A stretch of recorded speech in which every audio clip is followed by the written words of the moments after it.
Hey, it's Ryan from Binder Parts again. It's been a while since I made a video, so I'm gonna try and get a few more done here.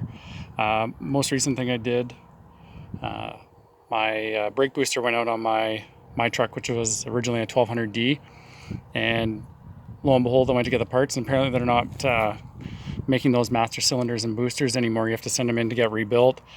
So I went to the local wrecking yard and ended up getting a master cylinder and booster from half-ton Chevy or GMC.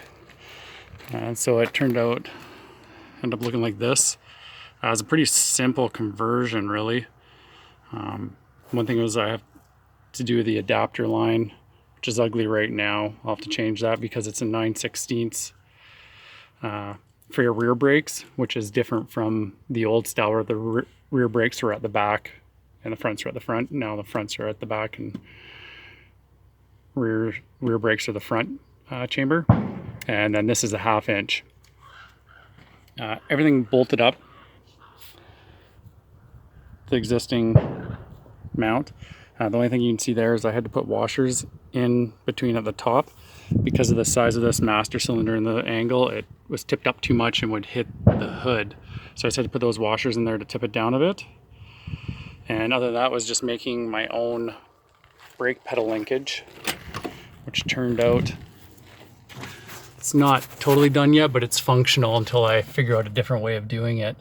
So it's just a couple of 3/8 coarse thread couplers with some grade 8 ready rod in it. My plan is just to get some solid rod made and drilled and tapped to make one solid piece in here, and then have jam nuts on each end to hold it and adjust it.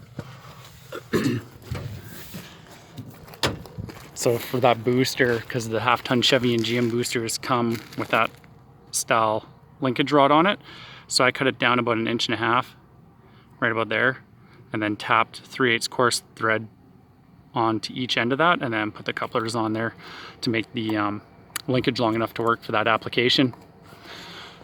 It's the best it's ever stopped. Yeah, it worked out well. If you have any questions, post them in the comments, and hopefully I can answer them.